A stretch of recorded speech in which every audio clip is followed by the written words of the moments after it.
নমস্কার, যুক্তি তর্ক সঙ্গে অর্কয় আপনাদের স্বাগত। আপনাদের সঙ্গে আমি অর্কপ্রভ সরকার। ভাগ ইউনুস ভাগ, এই দাবি ক্রমেই জোরালো হচ্ছে বাংলাদেশের মাটি থেকে। বাংলাদেশের গণতন্ত্র প্রিয় মুক্তিযুদ্ধের আদর্শকে হৃদয়ে যারা লালন পালন করেন তারা এখন বলছেন ভাগ ইউনুস ভাগ। কারণ জগৎ বিখ্যাত বাটপার হলো ইউনুস। শুধু নিজের স্বার্থ, নিজের পরিবারের স্বার্থ, ব্যবসায়িক স্বার্থ সুরক্ষিত রাখার জন্য এই লোকটা জীবন সায়ান্নে এসে জঙ্গিদের কাছে মাথা নত করেছে। এরপরে যদি ভাগ ইউনুস ভাগ না বলি তাহলে উপরওয়ালা ক্ষমা করবেন না। কোন প্রেক্ষিতে বললাম ভাগ ইউনুস ভাগ? ডোনাল্ড ট্রাম্প নরেন্দ্র মোদীর টেলিফোনে কথা হয়েছে, অনেক বিষয় নিয়ে কথা হয়েছে।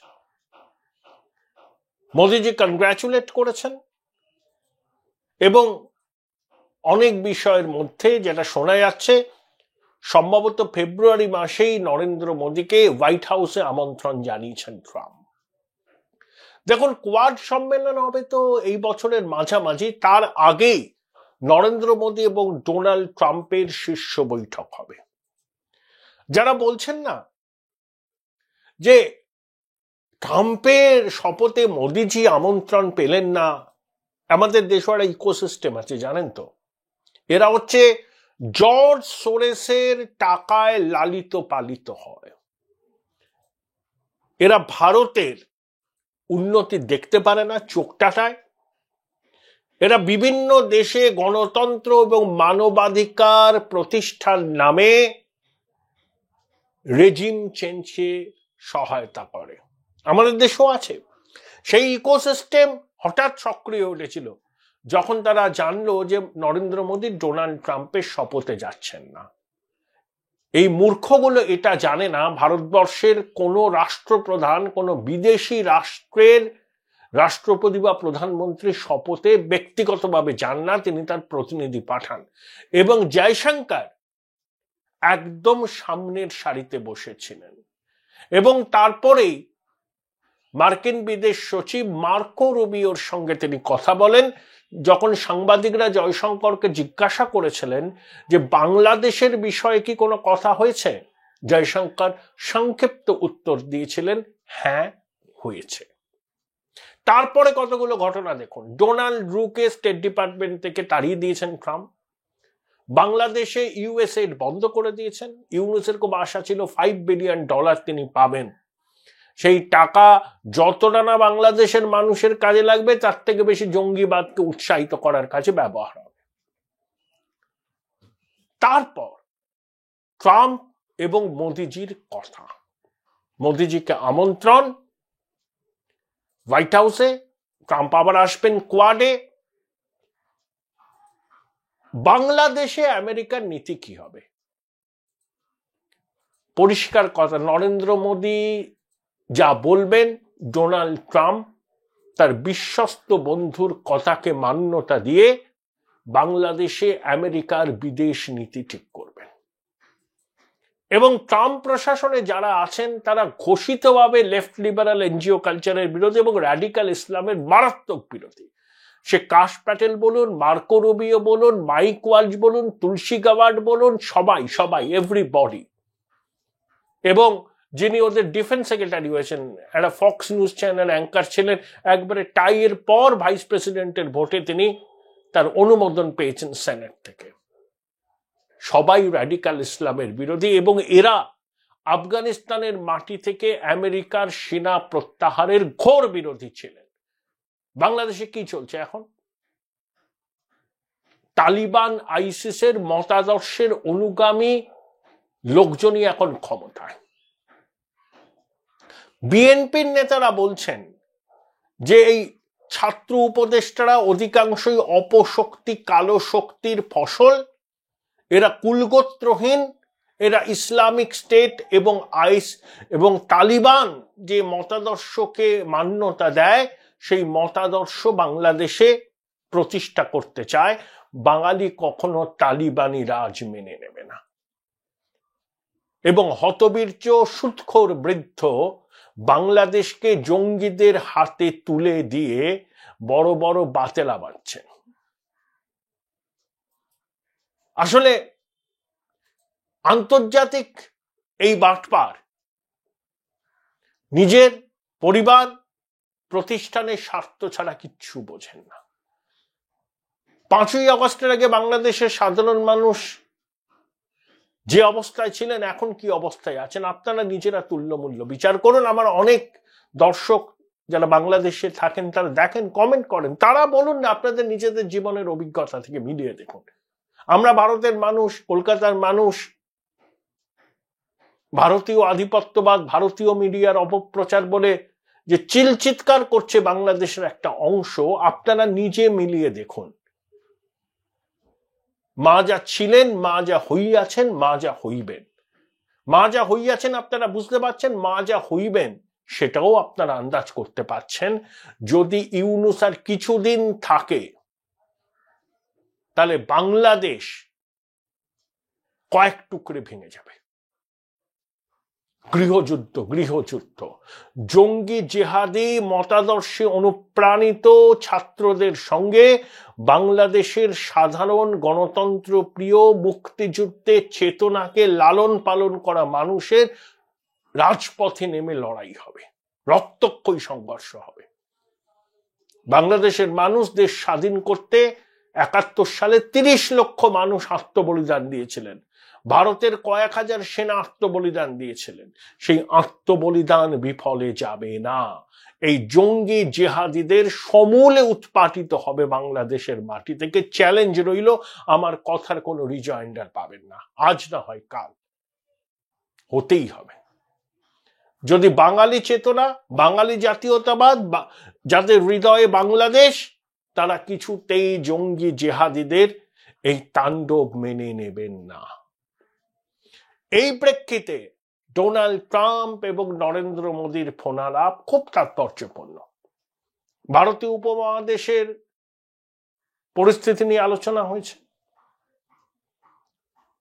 আমেরিকা অস্ত্র বিক্রি করতে চায় ভারতকে, ভারত বলছে ঠিক আছে নেব, কিন্তু প্রযুক্তিটাও দিতে হবে। India, middle east, Europe corridor নিয়ে, ইকোনমিক করিডোর নিয়ে কথা হয়েছে। ট্রাম্প ক্ষমতায় আসার সময় ইসরায়েল হামাসের যুদ্ধবিরতি চুক্তি হয়েছে। আমার মনে হয় যে ইউক্রেন রাশিয়ার যুদ্ধ থেমে যাবে এবং ইউক্রেনকে টেরিটরি লস করতে হবে, তার বিনিময়ে শান্তি চুক্তি হবে। ইউক্রেনকে সাপোর্ট দেবে না আমেরিকা। তারা ন্যাটো গোষ্ঠীভুক্ত দেশগুলোকে বলছে তোমাদের ডিফেন্স এক্সপেন্ডিচার 2.5% থেকে বাড়িয়ে 5% করো বাজেটে। আমেরিকার হাতে নেই ভুবনের ভার। তোমাদের সুরক্ষা নিশ্চিত করতে আমেরিকা কোটি কোটি ডলার খরচ করবে না। Join Indian Institute of Hotel Management now. Right choice, right decision. তোমাদেরও কিছু দায় দায়িত্ব নিতে হবে। ন্যাটোর, আমেরিকা বাদে ন্যাটোর অন্য সদস্যরা ন্যাটোর স্থলবাহিনীর দায়িত্ব নিক, বিমান বাহিনী এবং নৌবাহিনীর দায়িত্ব আমেরিকা নিবে বলে দিয়েছে। ইউএসএ বন্ধ হয়ে যাচ্ছে শুধু ইসরায়েল এবং ইজিপ্ট বাদ দিয়ে। এই হচ্ছে পরিস্থিতি। দেখুন, ট্রাম্প আর একটা রীতি বহির্ভূত কাজ করেছেন। আমেরিকার যেই প্রেসিডেন্ট হয় তিনি প্রথমে হয় মেক্সিকো যান, নইলে কানাডা যান। বাইডেন গেছিলেন ইউকেতে, ন্যাটো গোষ্ঠীভুক্ত দেশ। কিন্তু ট্রাম্প গেলেন রিয়াধে। সৌদি যুবরাজ MBS এর সঙ্গে ট্রাম্পের ঘনিষ্ঠতা কারণ অজানা নয়। রিয়াদ $600 বিলিয়ন বিনিয়োগ করবে আমেরিকায়। বিনিময়ে সৌদিকে সামরিক সহায়তা দেবে আমেরিকা। যদি হামাস ইসরায়েলের মধ্যে দীর্ঘস্থায়ী একটা শান্তি চুক্তি হয়, তাহলে স্বাধীন প্যালেস্টাইন রাষ্ট্রকে মেনে নেওয়ার জন্য নেতানিয়াহুর উপর চাপ বাড়বে, এবং সেটা যদি ট্রাম্প করতে পারেন, বিশ্বে নোবেল শান্তি পুরস্কারের জন্য তিনি যোগ্য দাবিদার হবেন এবং তারপরে সৌদি আরব পর্যন্ত ইসরায়েলকে স্বীকৃতি দেবেন। ওরা বলে, আমেরিকা বলে মধ্যপ্রাচ্য, আমরা বলি পশ্চিম এশিয়া। এইভাবে আমরা ওই ভূখণ্ডকে আলাদা আলাদাভাবে আমরা টার্মিনোলজি ব্যবহার করে দেখি। কিন্তু যারা আনন্দে উদ্বাহু হয়ে নাচছিলেন প্রফেশনাল সিনিক্সরা, যে মোদিজি আর ট্রাম্পের সম্পর্কটা বোধহয় গেল, তারা এবার গর্তে ঢুকে যাবেন। বিগ টিকিট ইনভেস্টমেন্টের অ্যানাউন্সমেন্ট হবে হোয়াইট হাউসে। 1-2-3 এগ্রিমেন্ট 20 বছর আগে সাইন হয়েছিল, কিছু বটলনেক ছিল। জ্যাক সুলিভান আর অ্যান্টনি ব্লিংকেন ক্ষমতা হস্তান্তরের আগে ভারতে এসে বলেছিলেন সে বটলনেকস গুলো কেটে যাচ্ছে। এবার দুই দেশের বিজ্ঞানী, বেসরকারি সংস্থা অসামরিক পারমাণু চুক্তি নিয়ে কথাবার্তা বলবেন। H-1B ভিসা নিয়ে ভারতের সংশয় কেটে গেছে। H-1B ভিসার পক্ষে সওয়াল করছেন ট্রাম্প। এবং বাংলাদেশে যাতে একটা ফ্রেন্ডলি সরকার তৈরি হয়, সেটা আমরা এনশিওর করব বলে রাখলাম। ফ্রেন্ডলি সরকার, যাতে যে সরকার ভারতের বিরুদ্ধে বাংলাদেশের মাটিকে জঙ্গি জিহাদিদের ব্যবহার করতে দেবে না, আবার বাংলাদেশ প্রগতির সড়কে হাঁটবে। দু দেশের মধ্যে বাণিজ্য হবে, বর্ডার ডিসপিউট মিটে যাবে, সব হবে। একটা ফ্রেন্ডলি সরকার ঢাকায় ইনস্টল করা ভীষণ দরকার, এই ভারতীয় উপমহাদেশের শান্তি, সমৃদ্ধি এবং কূটনৈতিক ভারসাম্য রক্ষা করার জন্য। মোদিজি এবং ট্রাম্প এই বিষয়ে হয়তো প্রাথমিক কথা বলেছেন, এবং জয়শঙ্কর মার্কো রুবিওর সঙ্গে যখন কথা বললেন তখন তিনি জানিয়েছিলেন যে বাংলাদেশ নিয়ে কথা হয়েছে। তারপরেই ট্রাম্প প্রশাসনের একের পর এক পদক্ষেপ আপনারা দেখেছেন। Morning shows that day. আবার প্রধানমন্ত্রী শিষ্টাচার মেনে বাংলাদেশের মুখ্য উপদেষ্টাকে নতুন বছরের শুভেচ্ছা জানিয়েছেন। আমার মতে ইউনূসকে একটা শেষ সুযোগ দেওয়া, যে যতদিন না নির্বাচন হচ্ছে আপনি সরকারটাকে বাংলাদেশের মানুষের স্বার্থে পরিচালিত করুন। বাংলাদেশের মাটিকে জঙ্গি জিহাদিদের ব্যবহার করতে দেবেন না, তাদের উৎসাহিত করবেন না, জঙ্গি জিহাদিদের খোলা ছুট দেবেন না। ভারত বিরোধী জিগির তৈরি করছেন, আর ভারত থেকে কাঁচামাল আমদানি করবেন, চাল আমদানি করবেন। আইএসআই এর কর্তারা বাংলাদেশের মাটিতে কেন যাবে? আইএসআই এর ভূমিকা কি সারা বিশ্ব জানে। ভারতে যে কটা বিচ্ছিন্নতাবাদী হামলা হয়েছে সব কটার পিছনে আইএসআই যুক্ত। সেই আইএসআই কে আপনি লাল কার্পেট পেতে অভ্যর্থনা জানাচ্ছেন? এগুলো মেনে নেওয়া হবে ভাবছেন? এত সহজ?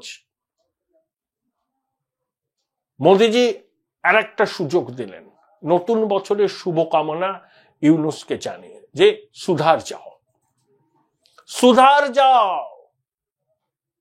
नहीं तो দেখে নেবেন কি হয়। এই প্রেক্ষিতে ট্রাম্প মোদির ফোন আলাপ।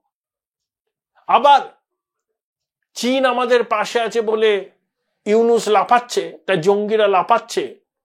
ভারত ও চীনের সম্পর্ক একটা নতুন ডাইমেনশনে আসছে। দুদেশের মধ্যে বিমান চলাচল শুরু হবে। এই গ্রীষ্মে কৈলাস মানস সরোবরে ভারতীয় তীর্থযাত্রীরা যেতে পারবেন। যদিও চীন তাদের বিনিয়োগ বাড়াবার জন্য ভারত সরকারকে বলেছে, অবাধ ভিসা দেওয়ার কথা বলেছে, সেগুলো এখনো বিবেচনায় আছে। যতক্ষণ না সীমান্ত পুরোপুরি শান্ত হচ্ছে, ডিএসকালেশন এবং ডি এনগেজমেন্ট যখন পুরোপুরি হচ্ছে,